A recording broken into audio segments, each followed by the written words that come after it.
Hello and welcome to another episode of PodcastDX, the show that brings you interviews with people just like you, whose lives were forever changed by a medical diagnosis. I'm Lita. I'm Ron. And I'm Jean Marie. Collectively, we are the crew of PodcastDX. Crew. On today's show, we're going to be discussing safety in winter sports for children. That's right, Lita. Winter sports like skiing, snowboarding, ice skating, and even sledding can be a lot of fun, but they also come with a higher risk of injury if proper precautions aren't taken. Exactly. According to the American Academy of Pediatrics, thousands of children are treated each year for injuries related to winter sports. And for those of you in Australia and the southern climes, we are going to be approaching winter soon. Okay. These range from sprains and fractures to even more serious concussions. And for those of you in our hemisphere, we're getting out of the winter. And save all this information for next year. Exactly. It gives you plenty of time to prepare. Okay. So, getting back to our discussion, that is why it is so important to focus on safety measures. And let's start out by talking about protective gear. Helmets, for example, should always be worn when you're doing something active like skiing, snowboarding, or actually even sledding. It can be very dangerous. Right. Yeah, you could be going at a high rate of speed. Yep. Absolutely. And not just any helmet, but one that's designed specifically for that sport. A bike helmet won't provide the same level of protection as a properly fitted ski, snowboard, and I'm guessing all-purpose, in that case, also used for sledding helmet. Yeah, do you remember when you guys were young and somebody was sledding down the hill and they went right into a little kid that was walking? No. So there's other safety precautions that you have to take as well. Like, Sure. watch where you're going. Right. And yeah, have a, clearly designated area for walking and sledding. Yes, correct. Another key factor is clothing. Dressing in layers is essential to keep kids warm and dry, and moisture-wicking fabrics help prevent frostbite and hypothermia. And do not forget about eye protection.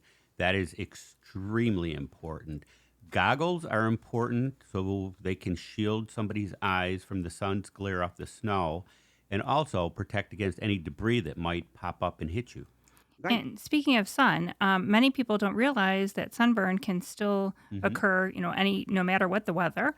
And sunscreen of at least SPF 30 should be applied to any exposed skin, even on cloudy or overcast days. That's a great point, Jean. Thanks. Another important aspect is making sure that kids are well hydrated. Cold weather can be deceiving. Dehydration is still a risk when engaging in physical activity. That's exactly right. So let's talk about one of those activities. Let's talk about sledding. Okay. If you're going to go sledding, if you're going to take your kids sledding, make sure that they are doing it in a safe, designated area that is free from any trees, rocks, or any other obstacles. Okay. And they should always sled feet first, never head first. And this way they can help avoid head and spinal injuries. And also, sleds should be sturdy and in good condition, no broken handles or cracked plastic. Okay. Another big concern is ice skating. Skating should always be done in designated rinks rather than on frozen ponds or lakes, unless they have been certified safe by local authorities. Right. If you ever saw the movie It's a Wonderful Life, you'll know what we're talking about. Mm-hmm. So actually, Lita, that is a good rule to follow. The ice thickness, it can be unpredictable. And unfortunately, falling through the ice can quickly become a life-threatening situation. So you start out wanting to have an enjoyable time, and the next thing you know, it could wind up being a dangerous and life or death occurrence. So, yeah. Yeah, The stick thickness to is very the important. ice skating rinks.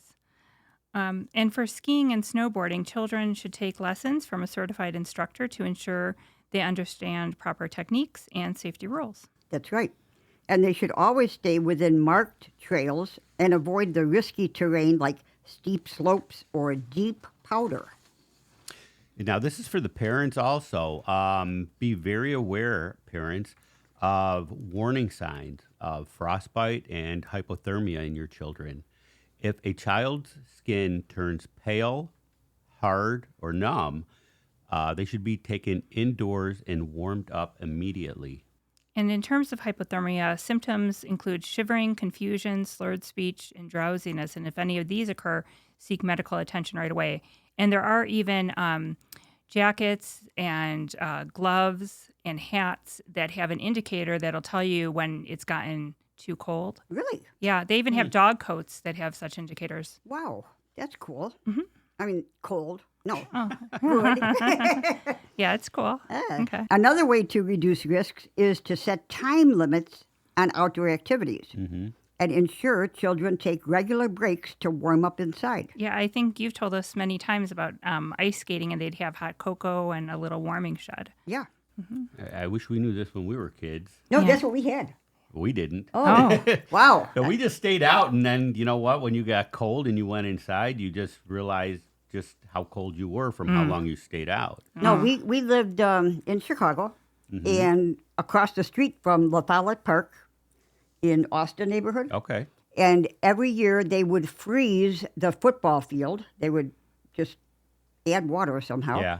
And then they would tow in a small trailer, probably a 20-foot trailer, put steps up to 2 doorways, and the trailer was heated inside with a hot chocolate Oh, thing. nice. Very nice. It was really kind of a cool idea.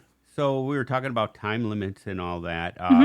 For younger kids, especially, the adult supervision is key. Like I was just saying, when we were younger, we just kind of did what we wanted to do, and then when we got colder, we went inside. But that can come with some dangers. So, especially for the younger children, make sure that an adult is always watching to, check the time that they're outside and obviously make sure that they're safe.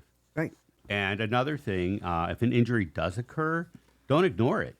Oh, that's great advice. Yeah, if a child falls and hits their head, for instance, they should be checked for signs of concussion before being able to get back to whatever activity they were doing, whether they're on the slopes or on the ice, especially on the ice, because ice doesn't give. Sure. Oh, right, Oh, yeah. right.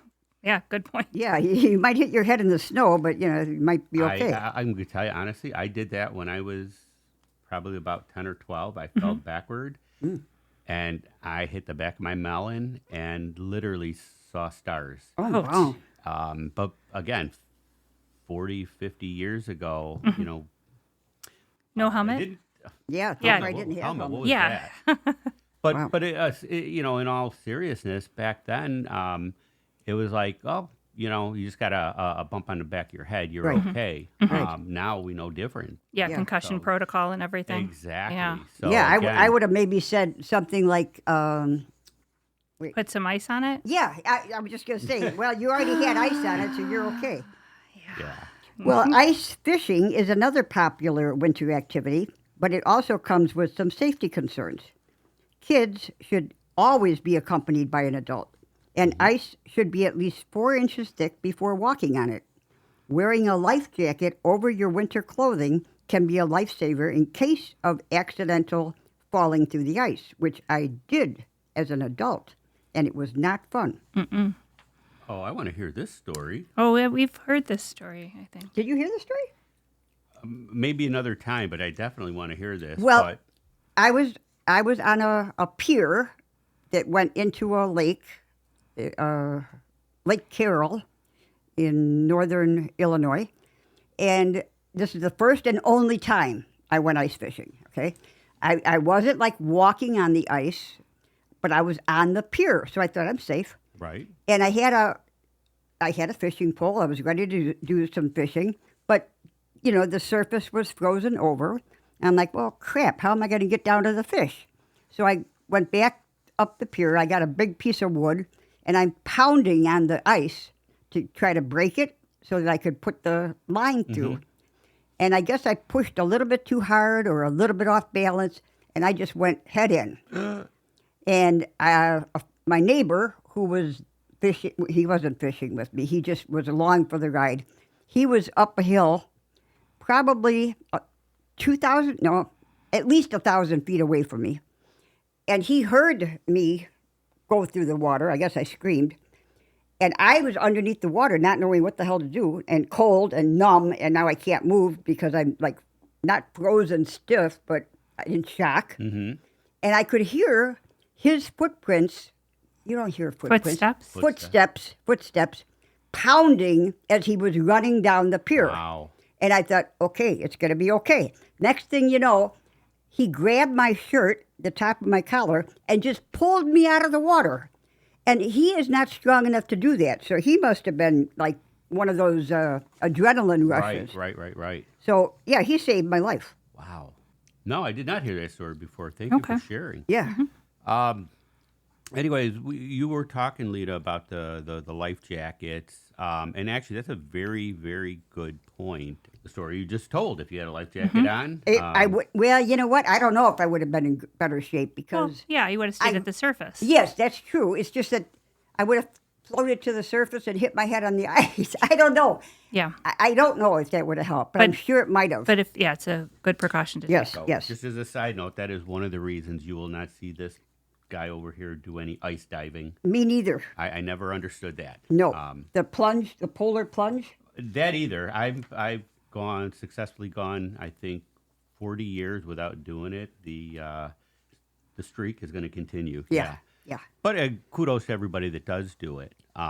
Again, ice can be great for various reasons, but it can also be very dangerous too, depending on circumstances. Right. So let's get back to, again, with the snow and all that. Fort building, and I think you guys are familiar with that. I think most of our listeners are. While it's fun, while it can be really great for the kids to do, they should avoid tunneling under snowbanks because sometimes those collapse. And if they do and you're stuck in there, you could suffocate. Yep. Even though it's snow, if it's packed hard enough, you're not going to be able to get air through there. So Right. you could suffocate. Right. So a better alternative would be to build sturdy walls rather than overhead, enclosed places. Sure. Yeah, I like that idea.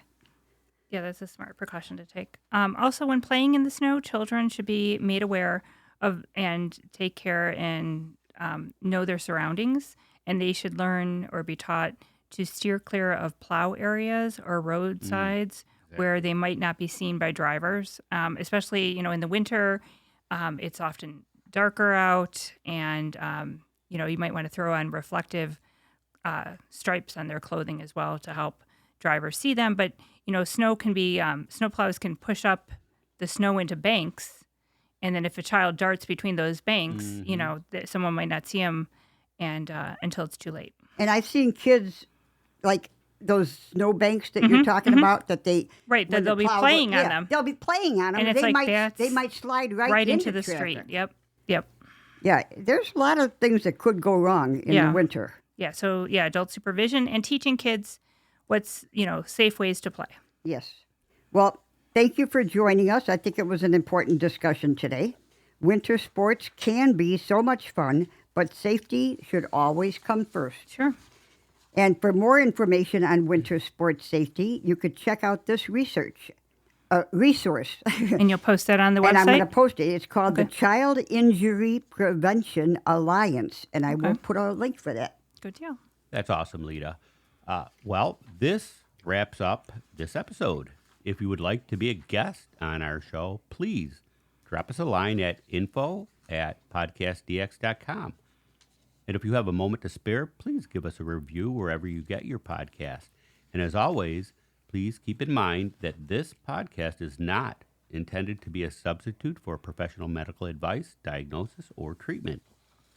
Always seek the advice of your physician or other qualified healthcare provider with any questions you may have regarding a medical condition or treatment and before undertaking a new healthcare regime. And never disregard professional medical advice or delay in seeking it because of something that you have heard on this podcast. Till next week.